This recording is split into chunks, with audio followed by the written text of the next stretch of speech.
ሰላም አለይኩም ወራህመቱላሂ ወበረካቱ።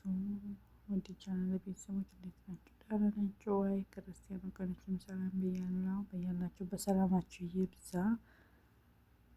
ዛሬ ማለት ነው የሆነ ነገር ለማለት ነው የመጣሁት እና ላይክ አድርጉኝ፣ ላይክ አድርጉኝ፣ ሰብስክራይብ አድርጉኝ። እኔ ኮሜንት ላይ ታስቀምጣችሁኝ እመልሳለሁ ማለት ነው።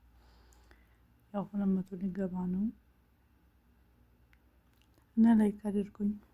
እና ዛሬ ስለ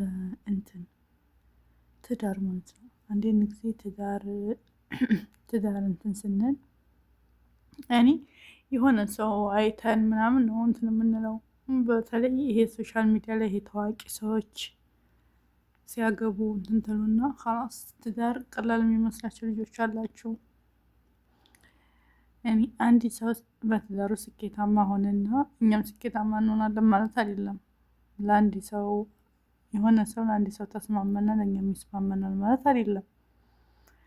ያኔ ትዳር ማለት ከላይ የሚሰጠን ስጦታ የአላህ ስጦታ ነውና ያኔ ሶሻል ሚዲያ ላይ ከላይ ተፋታ ምናምን ሲባል ዘንድሮ እንደዚህ በጣም ብዙ ነገር ነው የምንለው ማለት ነው። እና አንድ ሰው የሚኖረው ነሲቡ እስካለ ድረስ ነው። ያኔ አላህ የጻፈልን ነገር እስካለ ድረስ እንኖራለን። አንዳንድ ጊዜ ይሆናል ያልነው ነገር አይሆንም። ያኔ ይሆናል ብለን ገብተን እንደዚህ ጥሩ ኑሮ እንኖራለን ብለን ገብተን የማይሆንበት አጋጣሚ ይኖራል።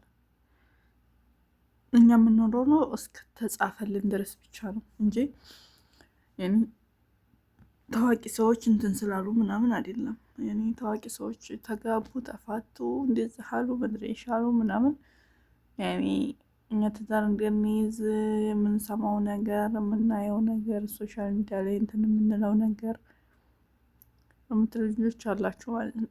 ሳታገቡ 30 ዓመት ይገባል። በተለይ ሴቶች ከሆናችሁ 30 ዓመት 35 ትገባላችሁ። ከራስ የመውለድ እንትናችን ታውቃላችሁ። እዚህ ደግሞ በተለይ አረብ ሀገር ያለ ልጆች ሰው ቤት በጣም ስለምንለፋ ጉልበታችን እያለቀ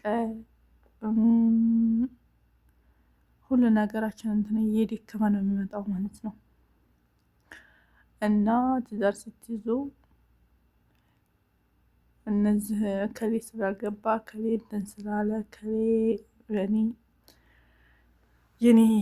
የኔ ትዳር ተስማማኝና አንዲቱ መታ ከሌ እኮ ስኬታማ ናት በትዳሯ ምናምን ብላ ስትገባ የኔና የሷ ኑሮ የተለያየ ነው። ያኔ እንደ መልካችን የትዳራችንም ሁኔታ ይለያያል ማለት ነው። አንድ ሰው ተለያየና እኛም አናገባም ማለት አይደለም። አብዛኛው ሰው ሶሻል ሚዲያ ላይ ያለውን የኔ ትዳር ያውና አሁን ትዳር ምን ያደርግልናል? ምን እኔ ከሌ አግብታ ምን ደስተኛ ሆነች? ምን አለች? ከሌ አግብታ ሁሉም እያለቀሰ ነው የሚኖረው። ከሌ አግብታ እንደዚህ አለች ምናምን ነው የሚባለው ብዙ ጊዜ ማለት ነው። እና እኛ ዱአ አድርጉ። እውነት በጣም ዱአ የሚያስፈልገው ነገር ለትዳር ነው። አኗኗሪያችንን አንተ አሳምርልን፣ አንተ ሷሊህ አድርግልን፣ ፈጣሪ የሚፈራ አድርግልን ብላችሁ ዱአ አድርጉ ማለት ነው እንጂ ያንዱ ስላማረ ያምራል ማለት አይደለም። አንድ ሰው ስለተጣላ ሁሉም ሰው ባህሪያችን እንደመልካችሁ ሁሉም ሰው ይለያያል። አንዳንዱ የሚበሳጫለ፣ አንዳንዱ የሚላለ። ወንዶቹ ወይ ብስጩ ይሆናሉ፣ ወይ ሴቶቹ ብስጩ ይሆናሉ፣ ወይ ወንዱ ኻላስ ብዙ ነገር አለና ትዳር በመቻቻል ነው የሚለው። አንዱ ሲችል አንዱ ሲያሳልፍ አንዱ ሲል አንዱ ሲሆን አንዱ እሳት ሲሆን አንዱ በረዶ ሲሆን ምናምን ነውና ሶሻል ሚዲያ ላይ ያለውን ነገር አሁን አብዛኛው ኑሯችን ሶሻል ሚዲያ ላይ ነው የሆነው ማለት ነው። ያኔ ከሌ አገባ ማን አገባ ማን ፈታ ማን አለ ማን ከሌ ተፈታችማ ይሄን ሁላ አመት ኑሯ እንዴት ከሌ ፈታ እንዴት አገባለሁ? ያኔ አንቺ ኑሮና የሷ ኑሮ የተለያየ ነው። ምንም የለውም። ምንም ያኔ አይገናኝም ማለት ነው። የአንቺ ኑሮ ሌላ፣ የእሷ ኑሮ ሌላ ነው ማለት ነው። እና በተቻላችሁ መጠን ዱዓ አድርጋችሁ ያንን ሰው ደግሞ አይታችሁ ማለት ነው ማግባት ያለባችሁ እንጂ ሶሻል ሚዲያ ላይ ስለተወራለት እንትን ስላለለት አንዳንድ ጊዜ እንትን አላ ቁርአን ይቀራል እንደዚህ ያደርጋል እንደዚህ ምናምን ተብሎ እንትን ሲባል ስትገቡ ሌላ ነው የሚሆነው፣ ሌላ ነው የሚያጋጥማችሁ። እኔ በሃይማኖቱ የጸና ነው፣ በእንትን ያለ ነው፣ ለሰዎች ያለው አክብሮት እንደዛ ነው። የኔ ለእናንተ እንደዛ ላይሆን ይችላል። አንዳንድ ወንዶች ከውጭ ላይ በጣም ጥሩ ጸባይ ያላቸው፣ ጥሩ እንትን አላቸው፣ ጥሩ ተግባቢነት አላቸው፣ ጥሩ የኔ ጥሩ ተደራሽነት አላቸው እና ትዳራቸው ላይ ሲደርስ ግን ያኔ ምንም ዜሮ የሆኑ ሰዎች አሉ ማለት ነው።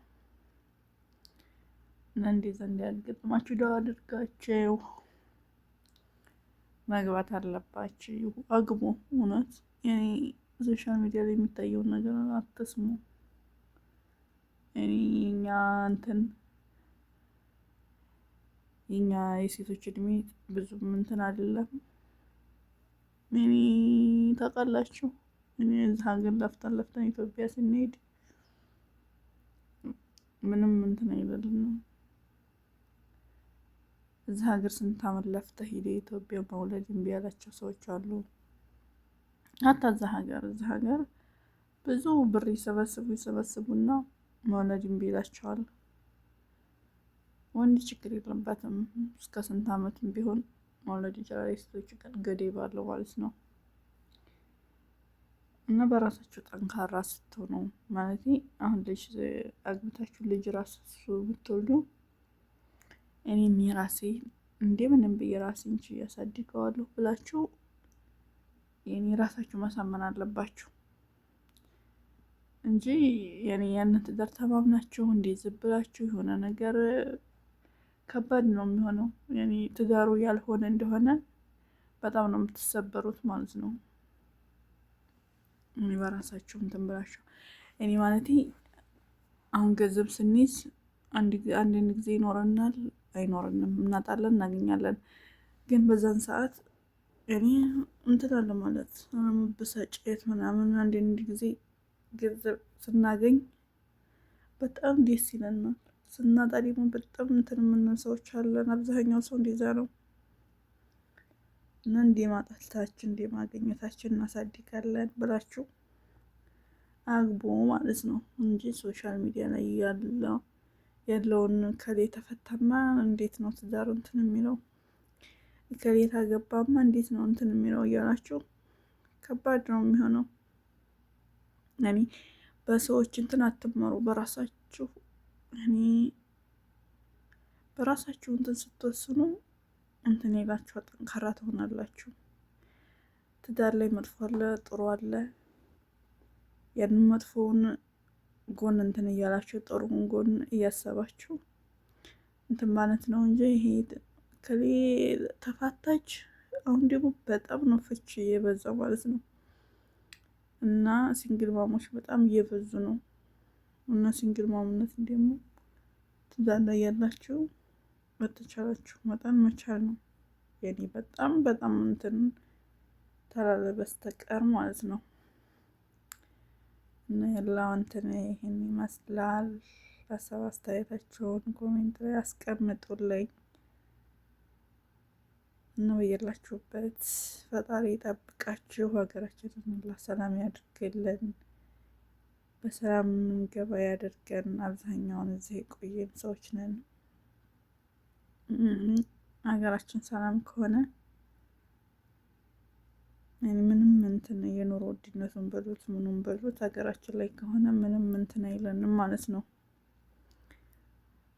እና ዱዓ አድርጉ፣ ስለ ሀገራችንም ሰላም ዱዓ አድርጉ። ሀገር ሰላም ሲሆን ጎረቤት ሁሉም ነገር ሰላም ሲሆን እኔ እንትን ነው የሚለው ማለት ደስታ ታገኛላችሁ። አንተዚህ ሆነን ስንደውል ሀገራችን እኔ ምንም ነገር የለም ምናምን ሲሉ በጣም ነው ደስ የሚለኝ እኔ በራሴ ማለት ነው። ደስ የማይለው ያለ አይመስለኝም። እና ሀገራችን ሰላም እንዲያደርግልን ዱዓ አድርጉ በያላችሁበት። እሱ ይጠብቃችሁ። ሰላም አለይኩም ወራህመቱላሂ ወበረካቱሁ።